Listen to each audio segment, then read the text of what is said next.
Taking action and evaluating your progress. Sometimes, the hardest part of having a goal is getting started. When we don't know where to begin, it can be difficult to evaluate where we are going to end up. Fortunately, if you have followed steps 1 through 6, you should be doing pretty well when it comes to understanding what your end goal is, even if you're not quite sure how to begin yet.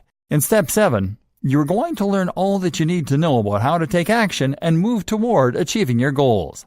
Taking action is a strong phrase. There's a lot that can be said for priming the mind and providing yourself with the mental space that you need in order to begin to work on a goal and achieve it.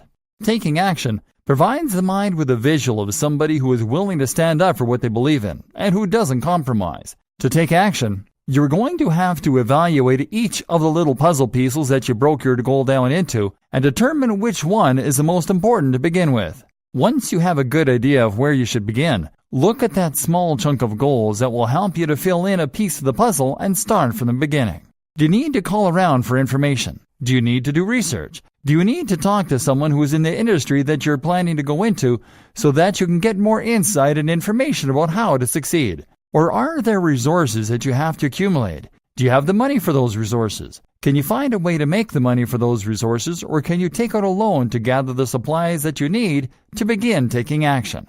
All of these may seem like small steps, but it is the small steps that eventually make your goal a reality. So don't overlook or belittle any of these questions or the time that you invest into these goals.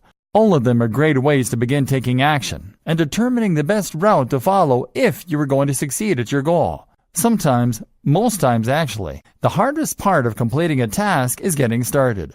You just have to pick a starting point and go from there. Make sure that you choose one that is logical and fits in with your goals and means when it comes to your end game.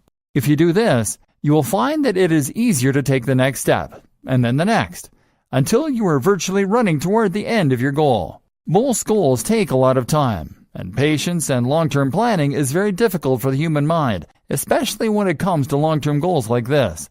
That's why it's so important to make sure that you are taking the time to evaluate your progress. If you don't, it can become very demotivating. When you are discouraged about the lack of progress that you are making, that doesn't mean that you are actually not making progress. That only means that you are having a hard time tracking the progress that you have made from your starting point. However, there are ways to combat this. One of the best ways to stay motivated is to keep a record of the goals that you have set and broken down and accomplished. Track your progress. There are many different ways that you can do this, and many people find that journaling is one of the most useful ways when it comes to achieving their goals. So how do you journal about your goals? To begin with, you should start writing down your goals in detail before you ever begin. This will help you to have a starting point and a physical record of your mind's perception of success.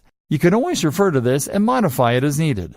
Once you have that figured out, you should begin to break the goal down into those small pieces so that you understand just what you are taking on. You don't necessarily have to do this in a journal, but it is helpful to have that record there. Journaling daily is a great way of taking accountability for your goals and making the time to reflect on them. Not only that, but it provides you with physical evidence of how far you have come and how far you have left to go.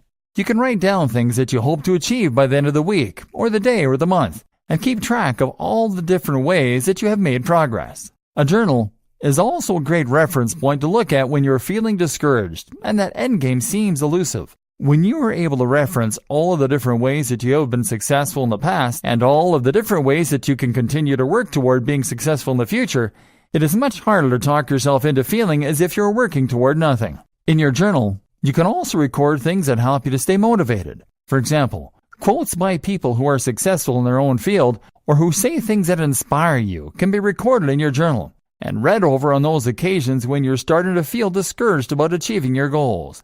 Journaling is a great tool and can help you to stay on track and consider setbacks as minor bumps in the road. When you look back on your progress and the challenges that you faced, you will be able to clearly see that there is a way around those challenges and realize that you were able to face them head on and still make progress. No matter how discouraged you might be at the time, it can help you to keep your perspective if you write a journal and contribute to it on a regular basis.